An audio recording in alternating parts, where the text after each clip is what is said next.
So welcome to my presentation. Today we're going to be analysing Tim Grover's method on Michael Jordan's career. Before we start, just a quick introduction to Tim Grover. Tim Grover earned a bachelor in kinesiology and he earned a master in exercise science at the University of Chicago. In 1990, he wrote to every member of the Bulls team to become their personal trainer. And no one responded apart from Michael Jordan. So as you can see here, this is Tim Grover working with him. So he was his personal trainer throughout his whole career. So what was the objective of today's presentation? We're going to critically analyse his 12-week program. We're going to analyse 5 specific methods that he uses throughout the program. What we're going to do, we're going to discuss the benefits and the limitations of the methods that he uses, and we're going to provide alternatives based on the literature. So just a quick overview of his jump attack method, the program we're going to analyse here. So during phase 1, it's called FIRE, he is looking to increase the athlete's working capacity. So he's trying to increase the athlete's ligaments and tendons. During phase 2, this is looking to increase the force production of the athlete, so to recruit more motor units during this phase.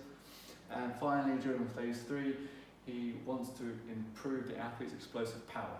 So this is an overview of the 12-week program. So it's split into 3 mesocycles of 4 weeks. Okay, the first method we're going to discuss, and he uses during phase 1, is isometric strength training. He uses isometric strength training, and it has been stated in the literature that it can be beneficial for strengthening ligaments and tendons. Also, isometrics can be used for rehab purposes with people who have range of motion difficulties. And also it might be beneficial for sports which utilises isometric contractions, for example motorsports, combat sports, even rugby scrums.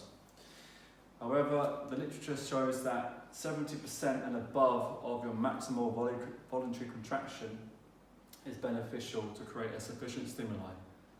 Grover does not quantify the load during the program, and he doesn't provide, for example, adequate timing. For example, he utilises 90 seconds during week 3, for example, in a pull-up hold and a push-up hold. Even for an elite athlete, this is extreme. And this leads us to the question, is this really realistic? Could it cause potential injury? So what can we do alternatively? Well, we can use literature. We can actually, establish the athlete's 70% and above of his maximal voluntary contraction. And also, isometric strength training shouldn't be the primary source of training to increase the working capacity. It should be a supplement. Alternatively, a muscular endurance or circuit-based training using 15 repetitions plus might be beneficial to increase the working capacity of the athlete. For example, high-volume circuit-based activities up to 30 to 70 seconds, between 30 and 70 seconds, utilizes the anaerobic lactate system. Okay, this will actually improve the athlete's ligaments and tendons as well. So there are different alternatives to use during that phase. Throughout the program, he uses static stretching. The literature says that up to 30 seconds, which he uses in the program of static stretching, can actually inhibit maximal voluntary strength. Okay. So you actually cause the muscle to deactivate. Okay, this affects the contrail forces of the muscle. Okay, so instead of actually improving performance, it can actually inhibit strength. So this is actually a massive flaw or limitation. Static stretching has been shown to improve range of motion. However, it shouldn't be incorporated during strength programs. So what can we do alternatively, for example, in a strength program? Well, if he's looking for mobility or flexibility, we can do dynamic stretches pre-workout. We can do activation exercises, for example, which excite the system. And if we do want to do static stretching, which obviously it has been proven to work, then he should do it post-strength after 6 hours, because if you do static stretching immediately after strength training, you might actually cause additional DOMS effect. And for elite athletes, we want to recover as quick as possible. So this actually is this is a limitation. Okay, the third method we're going to discuss is called post-activation potentiation. So the objective of this is to create perform a high load with brief durations. And what this does is actually increases the contractile function of the muscle as you go into an explosive exercise. Grover performs an isometric exercise, concentric exercise into a plyometric. Okay, this is his complex method. If we look at the literature, if you're going to do this complex method to get this stimuli, you should be using loads 80% of your 1 rep max and above to create this preload stimuli. For elite athletes, a minimum rest interval is up to 3 minutes. Yeah, this is actually this rest is it's important not to cause fatigue. Yeah, so you get that stimuli, but you don't fatigue the athlete. Up to 6 minutes, for example, for inexperienced athletes is beneficial. If we go back to Grover's method, he doesn't provide any rest interval between the concentric exercises and the plyometric. So he's causing a massive fatigue mechanism here.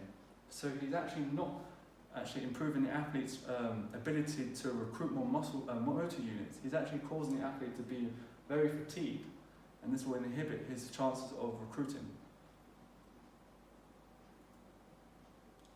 So what can we do alternatively?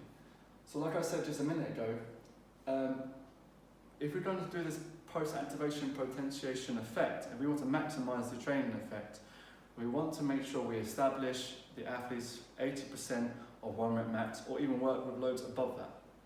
And making sure, based on the athlete's experience, we have enough rest in between the high load exercise and the explosive plyometric exercise. For example, you can see Gareth Bale here doing an exercise here with load going to an explosive exercise. So making sure you have enough rest in between is very important.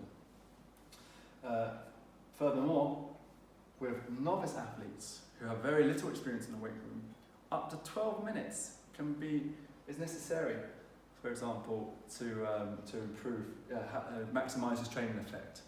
Again, Grover states this program is designed for novice athletes and elite athletes with no rest period in this complex training method. This is a very, very big limitation.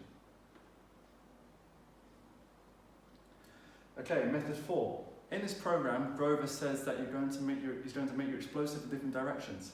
This program focuses only on the sagittal plane.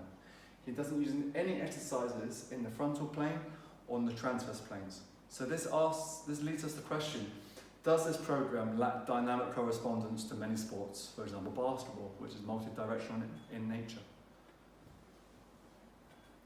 So what can we do alternatively? Well, in the gym environment, we can do lateral lunges.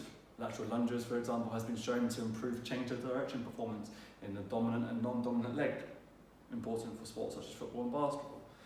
Multi-directional plyometric exercises has shown to enhance athletes' performance variables. So actually mimicking the movements performed in many sports such as basketball will actually be beneficial. So this could be an alternative for Grover. Okay, the 5th method and the final method we're going to analyse is developing power. So obviously developing power is very important for many sports. An athlete's ability to produce high mechanical power is imperative for successful performance. Okay? Grover method is to ask the athlete to perform as many reps as possible in a set time. During week 1, he asked the athlete to perform 30 seconds, as many reps as possible in 30 seconds, and in 20 seconds in 50 seconds. This is very vague because athlete A could do 10 and athlete B could do 20. Okay, so this actually doesn't have any, he lacks it's very general. It should be more individualized. Okay, and also developing power, it would actually be optimal to quantify the load. Why? For example, if we quantify the load during several exercises, you will optimize mean power and peak power output. So we can establish certain loads for the squat, for the deadlift, plyometric jumps, for example. All of these various lower body exercises can be used with different loads in order to improve mean power output and peak power output. Grover doesn't actually use any coaching cues or doesn't provide any information about what they should do in terms of how much load they should be lifting and how many reps and sets. He just says, do as many as you can in a set time, which is so very vague. So one of the things which is really important, which I think we should discuss, is that he continuously suggests that the vertical jump test is not valid. Although the literature says that in performance in the vertical jump test is actually important to use, as it can dictate the athlete's ability to play at a higher level, and also he can play for longer. So there actually is strong evidence to suggest that the vertical jump test is important to use to analyse performance. And finally, to summarise, in general, out of all the 5 methods that we've discussed, Grover fails to quantify the load and the rest intervals to maximise the training effect during each method. Okay? And he provides little or no scientific evidence throughout the program. I think it's important in a future scenario for Grover to create a needs analysis approach and ensure that the program is based on the individual, in opposed to generalising the program for novice athletes and elite athletes. Thank you very much. Hope you enjoyed the presentation.